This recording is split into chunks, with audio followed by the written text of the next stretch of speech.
네, 모두의 한자 김범석입니다.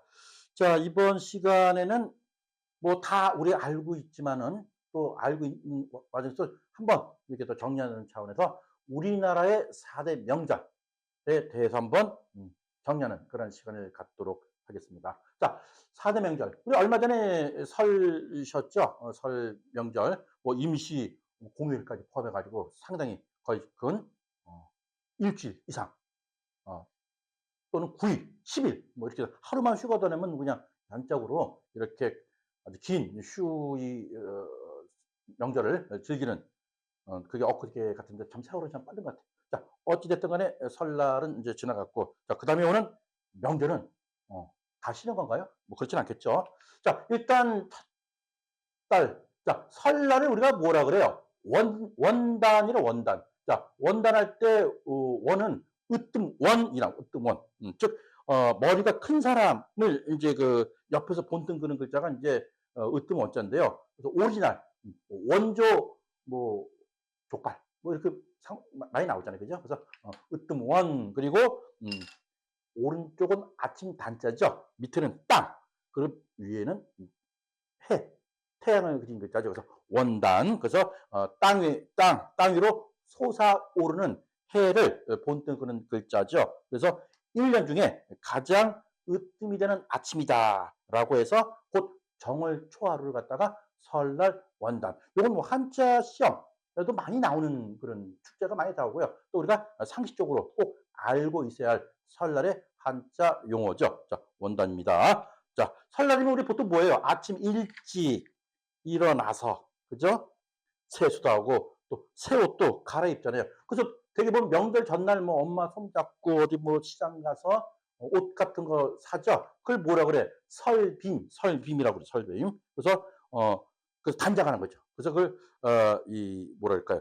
그 세장, 세배할 때, 그 세장이라고도 합니다. 그래서, 설날 때는 차례를 딱 지내고, 그 다음에 세배하죠? 세배하면은, 뭐 덕담을 많이 주고받죠. 뭐 결혼을 안 한 뭐 조카나 아들들은 올해는 뭐 좋은 배필을 만나서 콜라를 해라. 또는 뭐 또 이번에 시험 고3이지. 좋은 데 가라. 좋은 데 못 가도 상관없다. 사람이 성실하면 되다. 그래서 이렇게 새해 인사를 이렇게 하곤 하죠. 그 옛날 조선시대 때는 약간 특이한 게 이제 이 뭐라 그럴까요?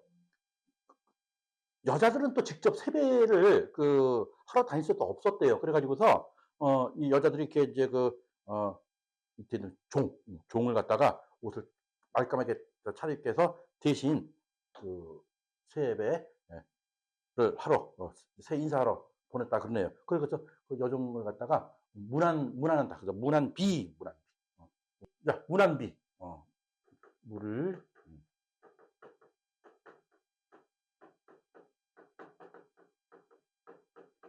문안비 해가지고 이제 여종. 여종을 이렇게 뜻하는 그런 게 있었다. 자, 아무튼 설날 우리가 잘 보냈으니까는 또 내년 또 설날을 기대해 봅니다. 내년 별로 그렇게 저는 기다리고 싶은 마음 별로 없어요. 세월만 자꾸만 가니까. 예, 한식이 나오네요. 한식. 한식은 요거 우리 글자가 뭐예요? 집에 있고 밑에는 뭐 뭘 포개서 포개고 밑에는 이게 얼음 차다 이게 찰 한자가 되는 거죠. 찰 한자. 그리고 먹을 식자니까 찬 음식을 먹는 그런 날이 한식날인가요? 실제로 그런 거죠. 그래서 보통 우리가 이 동지가 언제가요? 12월 우리 팥죽말이죠. 동지로부터 12월 28일 날인가 이때부터 이제 해가 지나면은 길어지잖아요. 그래서 동짓날 팥죽도 먹을 뿐더러 동지가 지나면 새해라는 그런 이미지가 있어가지고 동짓날 임금님이 그 원력, 달력 같은 걸 만들어 가지고서 신하들한테 배부를 했던 그런 이 풍습이 있었어요.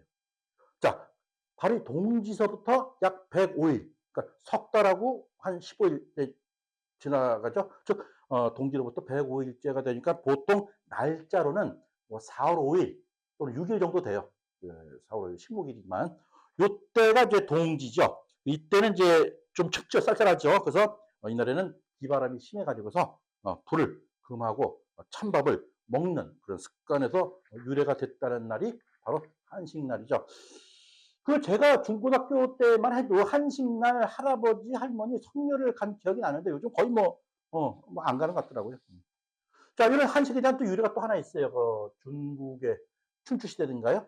그 진문공이 이제 전쟁을 하면서 어디 쫓겨가고 뭐 하면서 이제 뭐 망명상을 했죠. 그 밑에 이제 신하들 중에 계자추라는 그런 신하가 있었어요. 이 계자추가 임금님이 그 망명생활하면서 제대로 먹지도 못하고 입지도 못하고 이제 그 상당히 만약에 고생스러워하니까는 이런 게 있죠. 자기의 허벅지 살을 갖다가 잘라서 그 고깃국을 끓여 주었다.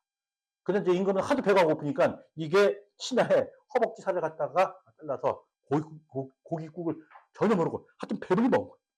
그러다가 이제 시간이 흘러서 드디어 망명한 군주가, 그죠? 이제 다시 나라로 컴백을 했어요. 그러다 보니까 자기를 위해서 이렇게 충성했던 신하들한테 상 줬겠죠.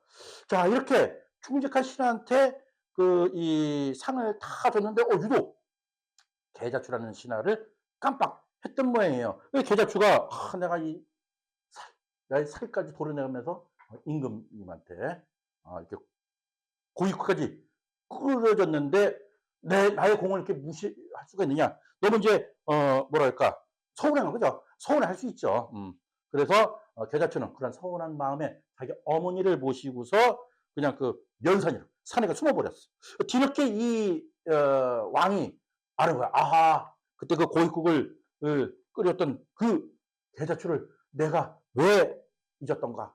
정말 후회가 막 심했어. 여봐라, 계자추를 빨리 모셔오너라 해서 이제 계자추님, 임금님이 미안하다고 사과했으니까는 오셔서 상도 받고 이렇게 하세요. 계자추는 근데 계자추도 고집이 좀 세, 그죠? 안 내려오더라고. 그래서 안 내려오는데요. 야, 그러면 빨리 좀 산에 불을 좀 넣어서 불러와. 그럼 뜨거워서 나올 거 아니야. 이런 식으로 좀 빨리 좀 찾아와라 했는데 네 하면서 이제 산에 불을 막 넣었죠. 하지만 결국은 뜨거워서 나올 줄 알았던 계자추가 뭐예요? 그냥 어머니를 업은 채로, 그죠? 나무를 부둥켜 앉아서 불에 다 죽었다. 전설이니까 그냥 유래가 오니까요. 그래서 이 진무묵이라는 임금이 이 계자초를 애도한다는 뜻에서 이날에는 불을 질러서 불을 타게 죽였으니까 불 쓰지 마라. 그리고 찬밥을 먹게 하는 거죠. 자, 이렇게 이제 한식의 유래다. 찰 한자 먹을 식자. 그래서 한식날에 비가 오면은 물 한식이라 그래가지고서 그 해는 풍년이 된다는 그런 속설이 있죠. 또 한식날 또 천둥이 막 치면 말이죠. 흉년이 들 뿐 아니라 나라에도 또 불행한 일이 또 생긴다는 그런 또 유래도 또 있죠. 그래서 이날이 되면 이제 각 가정에서는 제사도 지내고 또 이 여러 가지 술과 또 과일을 마련해서 성묘까지 가죠. 그리고 이제 잡초제고 이런 것하고 묘가 훼손됐으면 좀 잔디 때도 다시 피우고 상당히 큰 그런 우리나라의 전래 명절이었죠. 물론 공휴일은 아니고 약간 유감스러운 것은 한식날. 즉 우리나라에서 자생된 그런 명절이 아니라 중국에서 온 거. 그거 약간 좀 씁쓸합니다. 자, 다음 또 명절 가볼까요? 자, 단오. 어이구, 단오, 이 김홍도의 단오, 이 그림은 많이 보셨죠? 자, 단오는 5월 5일이에요. 5월 5일 어린이날인가? 제가 말씀드리는 5월 5일은 음력. 자, 이 단어도, 이게 이제 이게 단초, 시초, 설립자가 있는 거죠. 초목이 이렇게 이제, 초목이 땅 위로 곧게 돋는 모습을 형상화한 글자가 이제 이 끝단자, 시초단자 이렇게 얘기를 하죠. 곧다, 그런 뜻이에요. 그리고 초다 쓰니까 이제 단오 이렇게 이제 나도 이 절궁을 그린 글자인데 여기서 그걸 떠나서 단오라고 이렇게 얘기를 하죠. 자, 이 5월 5일이 음력이니까는 실질적으로 양력으로 따지면 6월달 정도 되겠죠. 그러면 상당히 따뜻하고 그야말로 봄에 열기가 아주 최고로 무르익는 그런 때 아니겠습니까? 그래서 1년 중 양기, 음기할 때 양기가 가장 왕성해서 이걸 양이 단양이라고도 부르요. 또 단어를 우리 다른 말로 또 수린날, 그 다음에 중오절, 중오절, 거듭중, 중첩됐다, 중오절,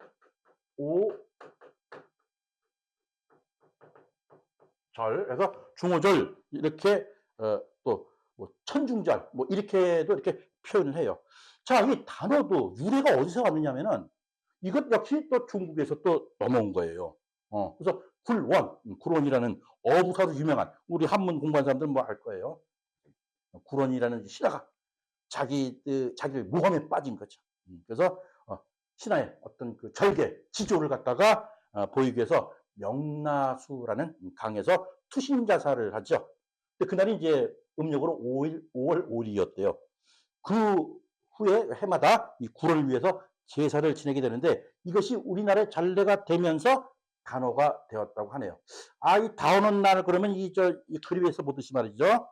여자들이 뭐 창포에 머리를 감고 그늘을 뛰면서 어떤 봄에 양기를 갖다가 채고 이런 잔치 날인데 알고 보니까는 중국에서 그죠? 구론이라는 신하가 투신자사라는 것이 우리나라 전래돼 가지고 단어가 됐다. 조금 그래요. 자, 우리나라 3대 명절. 하지만 역시 공휴일은 아니네요. 우리 단어 그러면 단어가 그냥 넘어가는, 쓱쓱 넘어가는데 단어가 우리나라 4대 명절 중에 하나구나. 이번 기회에 다시 한번 정리해 봐야 되겠습니다. 자, 마지막으로 또 어떤 명절일까요? 추석. 그야말로 추석. 올해 2025년도 추석도 뭐 거의 9일. 뭐 틀림없이 이 추석 연휴 기간에도 아마 임시 공휴일 하나 집어넣을 것 같아요. 그럼 거의 10일. 설날에 필적할 만큼 긴 명절 휴가 같은 보장을 받고 있죠. 하여튼 뭐 그때 가서 뭐 어디 놀러 가든지 집에 뭐 처박겠든지 그건 그때 가서 알아서 하는 거고, 어쨌든 추석이 4대 명절의 하나다. 피크다. 이렇게 보면 되겠죠. 세계에서 명절 때 이 인구가 한번 움직였다 그러면은 뭐 2천만 명이 움직여. 민족 대이동이라고 그러죠. 설날 뭐 추석 때 아주 세계적으로 유명한 그런. 근데 요즘은 또 그런 것 같지도 않아요. 그죠? 세월이 많이 흘러가지고서 물론 명절 때 뭐 시골에 내려가고 또 역으로 시골에서 또 서울로 이렇게 올라오는 경우도 있고 그러는데, 어찌됐든 민족 대이동, 대한민국만이 있는 아주 그 세계 기네스북에 올릴 만한 그런 민족의 대명절이죠. 그게 바로 추석, 중추절이라고 그러죠. 가을 추자죠. 가을 추자. 자, 벼화자, 불화자. 자, 가을이 되면은 벼를 갖다가 회수하고 나머지는 또 볕, 불도 태우고 이런 글자가 되겠죠. 저녁 석이고요. 자, 중추절. 자, 중추절 그러면 우리가 보통 가운데 중자를 쓰는 것 같은데 안 그래요. 이게 버금중을 써요. 중. 그 다음에 추. 그 다음에 이제 뭐 마비절자 쓰겠죠. 다른 써지네. 그래서 중추절, 이렇게 쓰죠. 즉 가을에 이 버금중은 가운데라는 뜻이거든요. 그래서 가운데, 가을의 두 번째 달이라는 뜻이죠. 그래서 예로부터 12달을 갖다가 3등분 해가지고 추마추동. 그래서 보통 우리가 24절기가 보통 석 달에 6개가 있어요. 그래서 한 달에 2개 양력으로 해가지고서 이럴 때 이제 이 첫째 달은 이제 뭐라고 만명달, 둘째는 바로 이 버금중, 가운데중 이렇게 쓰죠. 그다음 셋째 달은 뭐예요? 이걸 써. 철개자. 요게 이제 세 번째 달에 이렇게 또 씁니다. 첫째 달에는 맹. 첫째, 둘째, 셋째 이런 식으로 이제 구분을 하죠. 자, 그리고 또 가배라고도 또 얘기를 해요. 가배. 아름다를 갖다 써가지고요. 그래서 우리나라, 그래서 이렇게 음력 8월 보름, 8월 15일, 보통 이제 올해 보니까 10월 달 같은데요. 그 음력 8월 15일 날 이 보름을 명절로 보내는 나라는 사실 우리나라밖에 없어요. 뭐 중국이나 일본에서도 추석은 있지만은 그냥 중국은 달이 떠오르는 그런 나라에 불과한 거죠. 그야말로 추석은 진짜 대한민국의 전매 특허 이런 그 명절이죠. 그래서 보통 우리가 5월 농부 8월 서년 5월 달에 농부들이 무더위 땀을 막 흘려가지고서 고생하던 농부가 뭐예요? 8월 달에는 뭐예요? 이제 한가위 때는 신선과 같은 복을 드린다. 이런 말도 있어요. 그래서 추석이 되면은 역시 추석빔, 새 옷을 입고 햅쌀밥, 송편, 또 조상들 가서 산소에 성묘하고 한식처럼 제사를 지내죠. 자, 이 서양의 명절은 먹고 즐기는 축제의 그런 개념이고 우리나라의 명절은 그래도 조상을 함께 모시는 차례의 명절이다 이렇게 돼 있죠. 그래서 우리 더도 말고 덜도 말고 늘 한가위만 같아라 그런 말 들으시죠. 그래서 어떤 추석의 풍요로움을 느낄 수가 있습니다. 자, 여기서 오늘 그 원단과 추석이 법적인 공휴일이고 그리고 한식과 단오는 공휴일은 아니지만은 이것이 우리나라가 지금까지 내려온 전통 4대 명절이다. 그러니까 비록 우리가 공휴일은 아니지만은 한번 우리 4월 5일에서 4월 6일 날 오는 한식날 그리고 또 단오 5월 5일 음력 5일 6월달 정도 되겠죠. 이것을 한번 이게 우리나라의 4대 명절 중에 하나니까 한번 더 의미 있게 그날 한번 보내는 것 어떻습니까? 자, 오늘은 4대 명절 한번 정리하는 시간을 갖도록 했습니다. 모디안자 김범석이었습니다.